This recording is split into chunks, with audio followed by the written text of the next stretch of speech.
सुनांना फक्त पैसा पाहिजे, प्रॉपर्टी पाहिजे, काय असेल ते सगळं पाहिजे. आणि नवऱ्याच्या आईवडिलांनी कुठंही जावं, काही करावं, आम्हाला काय माहित नाही, असं त्यांचं आजकालचं म्हणजे वागणं आहे.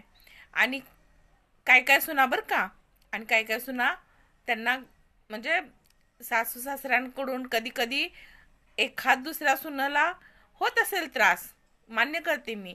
पण सगळ्या सासवा काय त्रास देत नाहीत, सगळेच सासरे काय त्रास देत नाहीत.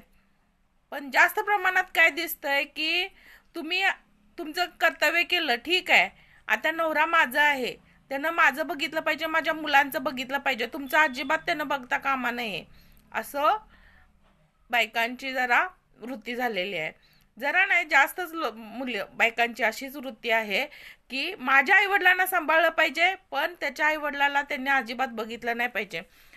तर वडील काय म्हणतात, दोन भावांना मी आता प्रॉपर्टी वाटून देणार आहे. दोन्ही भाऊ येतात समोर, सुना पण असतात समोर. मग वडील आपला निर्णय सांगतात की गावाकडची जी जमीन आहे, शेत आहे, ते मी लहान लहान मुलगा आहे त्याला देणार. कारण तो काही जास्त शाळा शिकलेला नाही, नोकरी वगैरे काय करत नाही. मग तो गावाकडे जाऊन शेती वगैरे करेल, त्याचं म्हणजे उदरनिर्वाह होईल, असं वडिलांचं मत असतं. वडील चांगलंच विचार करतात. मग मोठ्याला सांगतात की तुला इथं जे काय घर आहे ते तुला देणार, तुला नोकरी आहे, तू तुझं बघू शकतोस, म्हणून तू इथं राहा. लगेच धाकट्या सुनाला खूप राग येतो. पप्पा, तुम्ही आमच्यावर कायम अन्याय केलाय, माझ्या नवऱ्यावर तुम्ही कायम अन्याय केलाय. आणि आता पण तेच केलं ना. आम्ही गावाकडे जायचं का, आम्ही गावाकडे जायचं, ह्यांनी का गावाकडे जायचं नाही. मग तो मोठी सून लगेच म्हणत्या, हिला लगेच काय होतंय मध्ये बोलायला, तू पप्पांनी निर्णय घेतलाय ना, मग त्यांनी काहीतरी विचार केला असेल ना, तू कशाला मध्ये बोलत्यास. असं दोघींचा वाद होतो. वाद होताना वडील सांगत असतात की हे बघा, मी जो काय विचार केलाय तो म्हणजे माझ्या दृष्टीनं बरोबर आहे. तर मोठा भाऊ म्हणतो छोट्याला, तुम्ही दोघी का बसा म्हणतो, आणि छोट्याला विचारतो, तुझं काय मत आहे. तर छोटा म्हणतो, बरोबरच बोलते की माझी बायको, तिनं काय चुकीचं बोललं, लहानपणापासून सगळं माझ्यावरती अन्यायच होत आलाय. लहानपणी मी लहान आहे म्हणून तुझी कपडे, पुस्तकं सगळं मला दिलं जायचं, आणि मी त्याच्यावरती अभ्यास केला. तुला प्रत्येक वेळी नवीन गोष्टी मिळाल्या, आणि माझ्यावरती कायम जुनं वापरायची वेळ आली. कारण मी लहान होतो म्हणून मी मला कायम असं टार्गेट केलं की हा लहान आहे ना, ह्यानं सगळं म्हणजे ॲडजस्ट करायचं. सगळे ॲडजस्ट मीच केली, तू काय ॲडजस्ट केली. तुला चांगला पगाराची नोकरी लावली, तुझ्यावरती पैसे खर्च केले, माझ्यावरती पैसे कुठं खर्च केले, मला कुठं काय हे किंवा म्हणजे माझ्यावरती अन्याय झालाय. तर पप्पा त्याला ग बसवतात, म्हणतात, हे बघ, मी जे काही केलं ते माझ्या परीनं योग्यच केलं. आता मोठ्याचे कपडे जर चांगले असतील, त्याला येत नसतील, त्याचं वय वाढत्या वयाला जर छोटी पडत असतील, छोट्याने घातली तर त्यात काय झालं.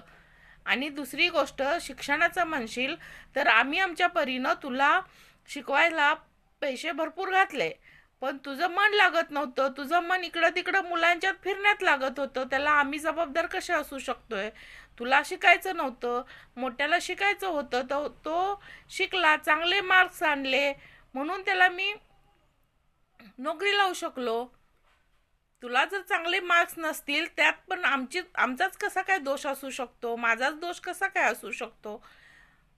मग छोटा म्हणतो, मला काय माहित नाही पप्पा, पण तुम्ही माझ्यावर अन्याय केलाय. मग मोठा भाऊ असतो तो जरा समंजस असतो. तो म्हणतो, बर बाकीचं सगळं राहू दे, वाद घालू नका कोण कुणाबरोबर, तुला काय आत्ता हवं ते सांग मला. मग छोटा म्हणतो, मला सिटीत राहायचं आहे आणि सिटीतली प्रॉपर्टी मला हवी आहे. मग भाऊ म्हणतो, ठीक आहे, घे तुला ही प्रॉपर्टी, आम्ही जातो गावाकडं. वडील म्हणतात, तुझा जॉब आहे आणि तू कसं जाऊन येऊन करणार, तोपर्यंत मोठी तनतन करते. हां, एवढंच पाहिजे होतं, एवढंच बघायचं होतं आम्हालाच, असं छोटीला झालं का तुझ्या मनासारखं असं.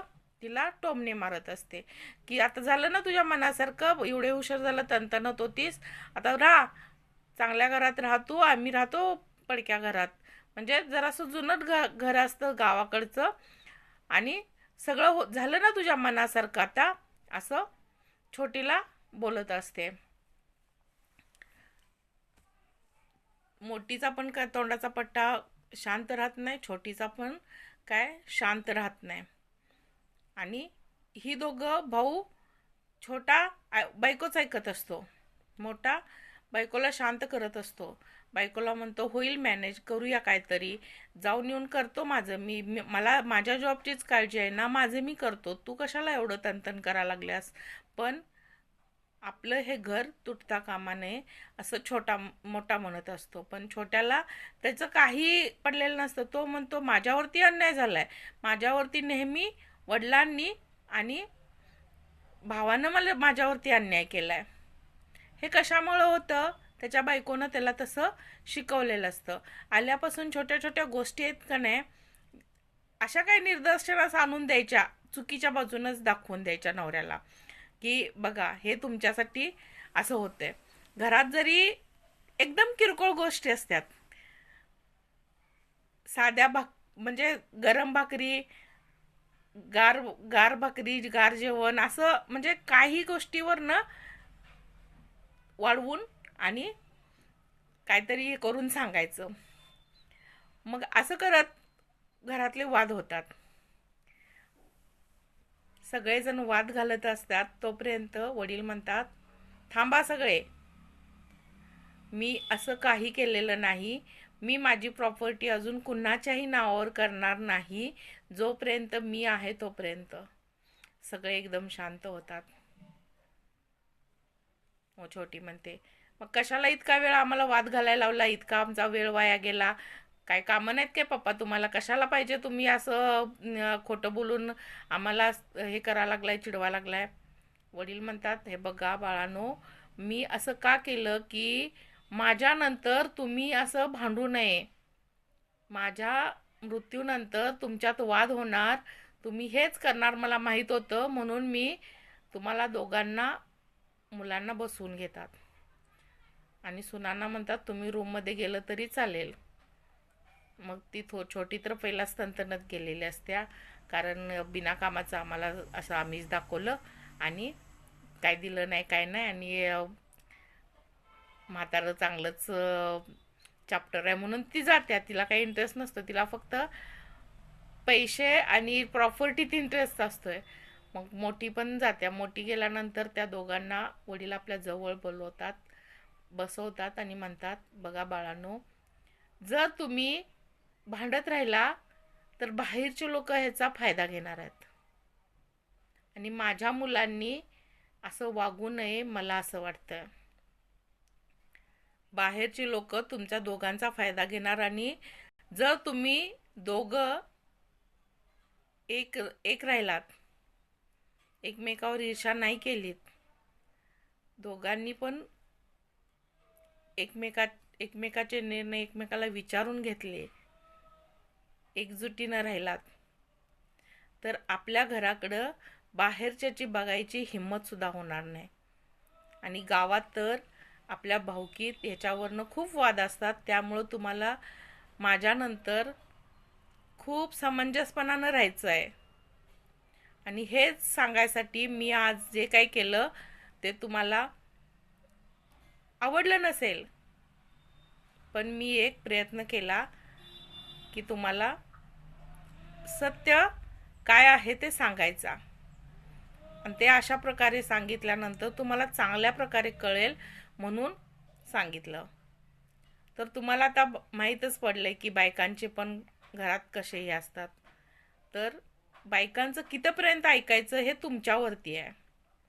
सगळ्याच गोष्टी बायकांच्या ऐकायच्या नसतात. हां, काय काय गोष्टी बरोबर असतात त्या बायकांच्या ऐका तुम्ही, पण सगळ्याच बाबतीत बायका बरोबरच असतील असं नाही.